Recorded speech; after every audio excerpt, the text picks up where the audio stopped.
Happy game day, everybody. This is Hondo Carpenter, your Las Vegas Raiders beat writer on Sports Illustrated and the host of the Las Vegas Raiders Insider Podcast. Happy New Year to you. Man, I am so sorry about that. Bless you. And of course, thrilled to bring in one of my best friends in all the world. He comes in each and every Sunday to talk ball from the spun.com, the one and only, the legend, the great Matt Holatic. Matt, how are you, bud? I'm doing great, Hondo. Happy New Year, and hopefully we got a blessed 2025 for everybody. I agree. I'm glad things are good with you and things are good with me. Let's get right to the Raiders. I thought about you last week as they're beating the Jags and the game is coming down, and there's a huge segment of Raider Nation wants them to lose, a huge segment wants them to win, and uh, smaller wants them to win, but it's inside the building that wants to win. And so many people uh, were upset about a win. I just thought that was amazing, even though I understand why they were upset. It wasn't like they were upset, for no reason. It was because of the draft pick. And I thought, I can't wait to ask Matt, what did you think of the win? Well, I think what's tough for Raider fans to kind of digest is not just that they don't have the number one pick anymore. It's they dropped so much. They went from first to sixth because of, and I'll be honest, I'd have to really look back and research this to see if it's just my perception or feelings or if it's backed by the data. But I can't remember a year in the NFL where there were so many really, really bad teams. Like if you look at the top 10 draft picks right now, the Saints are 10th. They're 5-10. They're really not very good at all. And then after that, 9 teams, that's a little more than a quarter of the league, have 4 wins or less. Like these are some awful teams near the bottom of the league.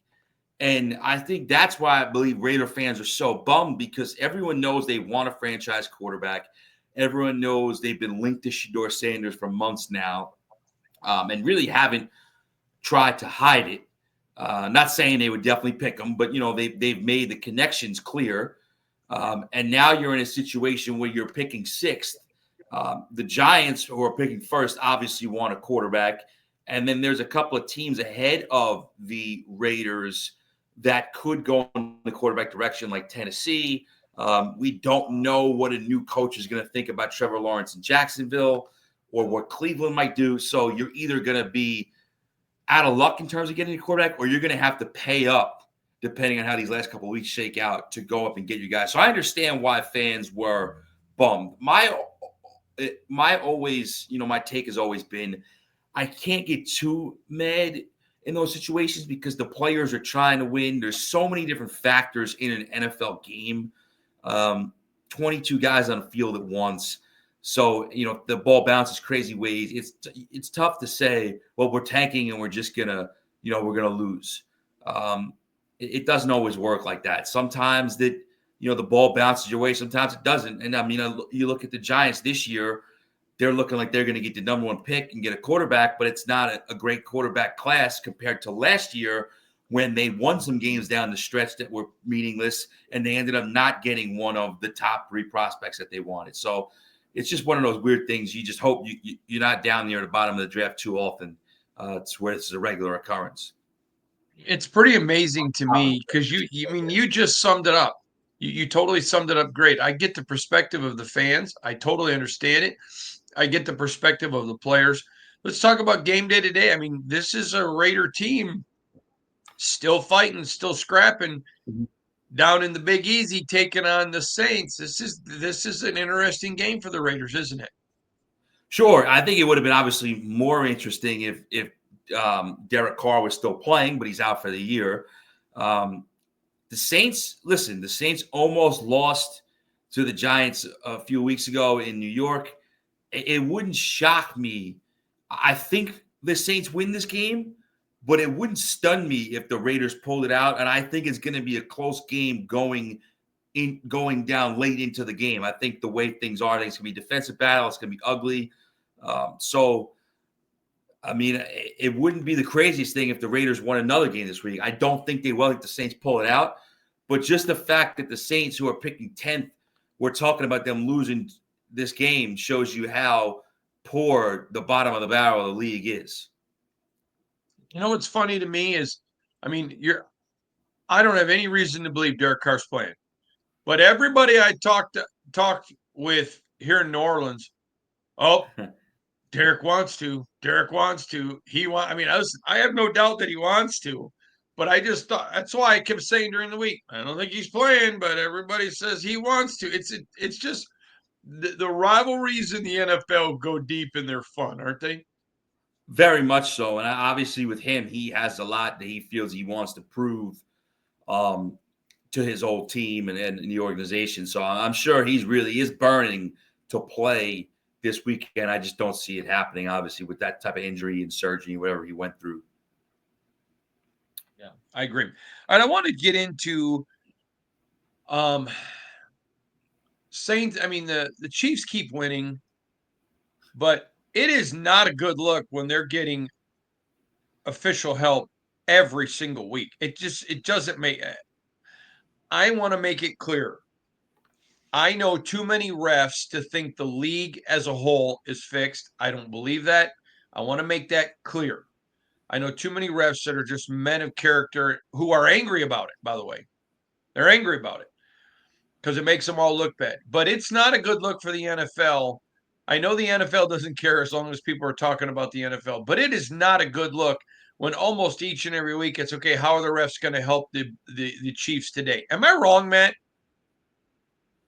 No, I think, and here's the thing. One of the things that you're seeing the Chiefs kind of get to that point, especially when they keep winning games. And Christmas Day wasn't very close, but the some of the other games were, they pulled out a lot of one-score wins. I think they've tied the record for one-score wins this season.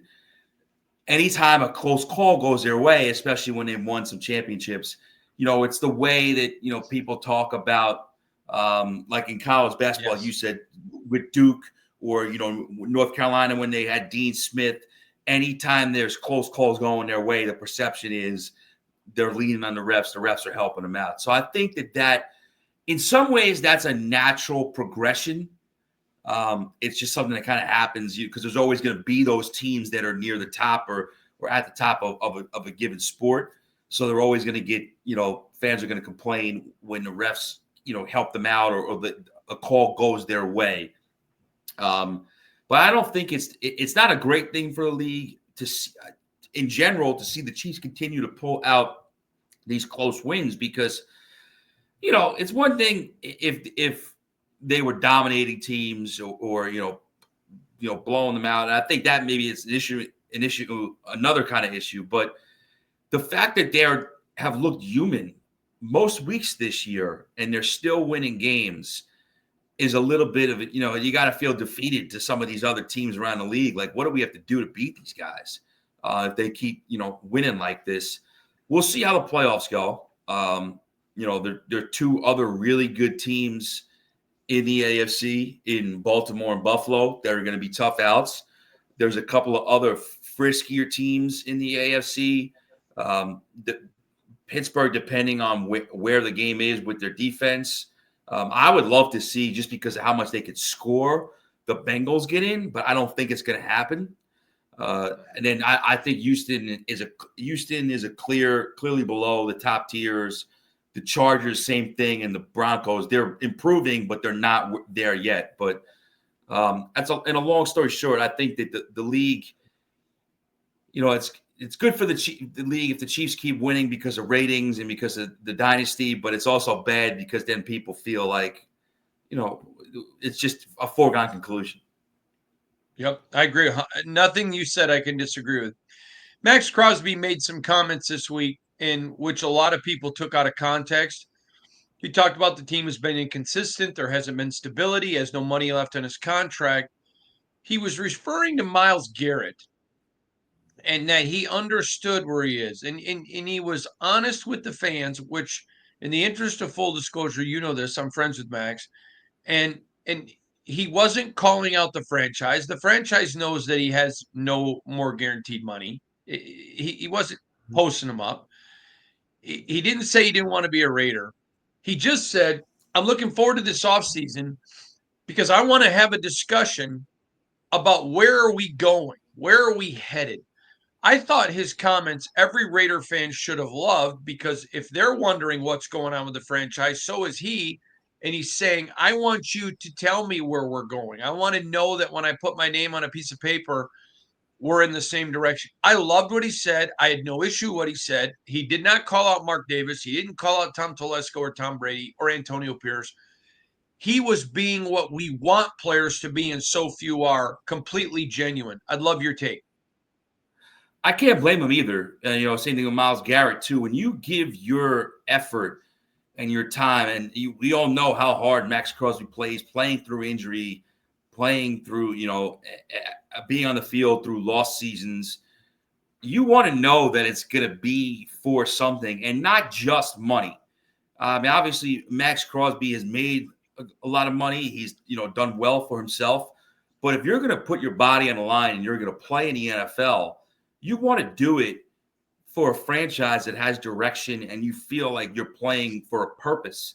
Obviously, there's been a lot of losing. He was in the playoffs in 2021, but after that, they've regressed. So now he wants to say, hey, if I'm going to play, I got a couple of years left in my prime. I'm getting healthy. I want to contribute. Are we ready to win or move in that direction where we're going to be a consistent team? And he made a good point too. He said, there are times where I've played next to guys or I've come off and I felt like, wow, this defensive line's really good. And the next thing you know, they're not there. Now, this year, obviously, there was injuries. They never really got to see what him and Christian Wilkins were like together. But there's been some other guys that have played there over the years that were, good defensive players, good defensive linemen that end up leaving or get traded or, they can't hold on to them. So you don't necessarily build that. And I think that for him to re-up with the Raiders, for him to believe in the long-term, direction of the team, they have to show him that there's stability, have to show him that they're building towards something. And I think that is an important part of the offseason. I can't really blame him for feeling that way because I think most of us would think that way if we were in the same situation. Yep, I can't argue with you one bit. All right, let's turn now to Kirk Herbstreit. In the interest of fair disclosure, I don't consider Kirk a friend, although I don't dislike him. Met him and spoken to him numerous times, but I wouldn't call him a friend. But I do think I know him pretty well, and I've talked to him many times. So I think I have a little bit of a different perspective. I'm not saying that I feel this way, but you look at his comments at the college football playoff. You look at his comments on Caleb Williams on the other day. I think people are going through some Kirk Herbstreit fatigue. What do you think? I think that is part of it. I mean, you're talking about the fact that he's not just on, for years he was College Game Day and the ABC, ESPN Game of the Week. Now he does Thursday Night Football. He's on the McAfee show and he does his other, appearances in addition to that. I think there might be some Kirk Herbstreit fatigue. Obviously, as his dogs are adorable and the story with his dog that passed away, Ben, was so cool. But I think it's another storyline that people are hearing where he's constantly, in the public consciousness.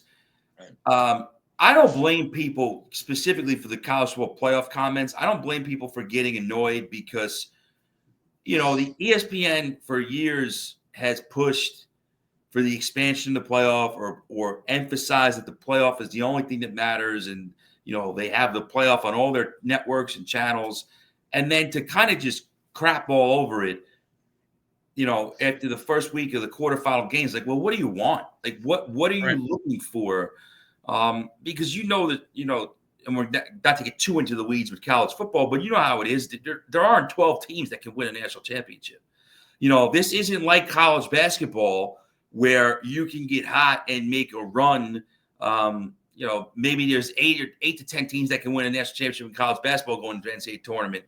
and then after that, there's a bunch of teams that can get hot and get to an Elite Eight or make things interesting depending on matchups. Not like that with college football. Football's a different sport. So the more you expand, you're going to get these kind of games with teams that, deserve to be in by, you have to get to 12 teams in a bracket, but they're not good enough to play with the teams that are seated ahead of them. So I thought that some of his comments were, I understand where people come from. And I do think the fatigue factor is part of it. People are, they're kind of tired of hearing him complain about college football. They're tired of seeing him and hearing him almost every day on the air, on ESPN or different things. So I do think there might be a little Herbstreit fatigue from the masses. Well, let's talk about, what did you think of his comments about Caleb? Well, I'll be honest with you. I didn't hear them live. I saw the people talking about them on Twitter, and I heard like the clips. So I didn't hear it live to know exactly what the context was. But I will say this, obviously that anytime you kind of infer anything or mention something about a quarterback's work ethic, or if they're the first guy in or first guy out, that's a big thing. I think that there are sometimes, I think, organizations weigh that too heavily in terms of it shouldn't ever outweigh if a guy can play or not. If a guy's, doing all the right things, but he stinks, then it shouldn't matter. But Caleb Williams obviously has physical talent. He just needs to be honed and groomed. But to kind of insinuate that maybe he's not that, that leadership guy or that guy that's, first in, last out type thing, isn't the best look, I think, for Kirk Herbstreit to make, even though I'm sure he has heard some stuff. I'm sure whatever he said he's not winging it. He's probably heard things or talked to people. We all have, yeah. Yeah. All right. 2 more questions, both NFL, but I got to get to them both. Zach Ertz versus Nick Sirianni, the Philly coach. I got to tell you, I want to be kind here because that's how I try to live my life. I have not heard a lot of kind things about Coach Sirianni. And I'm just got to tell you, this made no sense to me. Please help me understand what is going on with this guy. Yeah, the report was obviously Zach Ertz played 9 seasons with the Eagles. His last year, I think he played like half the year in Nick Sirianni's first season. Then they traded him to the Cardinals. Eagles lose last week, tough game to the Commanders. And afterwards, according to the reports, Ertz is coming across the field to shake his hand. He sees Sirianni, looks upset, just mad about the outcome of the game. So instead, instead of shaking his hand, he gives him like a high five. Apparently, Nick Sirianni didn't like the enthusiasm or the intensity of the high five, and he started saying stuff back to Zach Ertz. I guess Jeff McClain of Philly Inquirer reported that he was mocking Ertz for only having 1 catch and not contributing that much, blah, blah, blah, whatever. Big Dom, who's the gigantic Italian dude, and I can say I'm half Italian, so no disrespect. Dom DeSandro, big guy. He's the personal chief of security of Sirianni and the Eagles. He steps in. Now, to their credit, Sirianni and Ertz, both publicly after the fact this week, actually last week now, said that they kind of cleared the air and Sirianni talked to him and it wasn't a big issue. But I thought it was a funny side note from a rivalry game late in the season. I just keep hearing, yeah. All well, right. I think that, listen, I don't know him personally, but I can tell you the perception, and the Eagles, obviously, the last 3 years, especially 2022 and 2024, have been really good under Sirianni. But the perception, I guess, is kind of, he is an in-your-face type guy. You watch him on the sideline during games. He's demonstrative. That's his personality. And I think it fits Philadelphia well. It fits his team well, even though there's a lot of Eagles fans that want to choke him with some of his in-game decisions. But it probably rubs a lot of outsiders the wrong way. So it'll be interesting because I think going into these playoffs, as long as they're relatively healthy, the Eagles are I think they're the favorite in the NFC, but we'll see. All right, my friend, last one. NFL just crushes the NBA. I mean, the NBA is so utterly collapsing. They have their set of fans. I mean, I know people who are all NBA over everything, but the NBA is utterly collapsing, and the NFL is just flexing their muscles, just telling everybody, "Hey, remember, we are the big dog." It's almost humorous at this point, isn't it? Well, the NFL is king, and you look at those the Netflix numbers on Christmas Day, which has traditionally for decades been the NBA's holiday. The two NFL games weren't even good. They were good matchups, but they weren't good games. Good games, yeah. And they just destroyed the NBA. Obviously, Beyonce did help because that Texans-Ravens game peaked during our halftime show, which, considering how the game went, makes sense because there wasn't much entertainment going on for 4 quarters. But the NFL is king. It doesn't matter if the football is great. It doesn't matter if the football is mediocre. It doesn't matter if the football is awful. We're tuning in. America is tuning in, whether it's on network TV, whether it's on cable, whether it's on streaming services.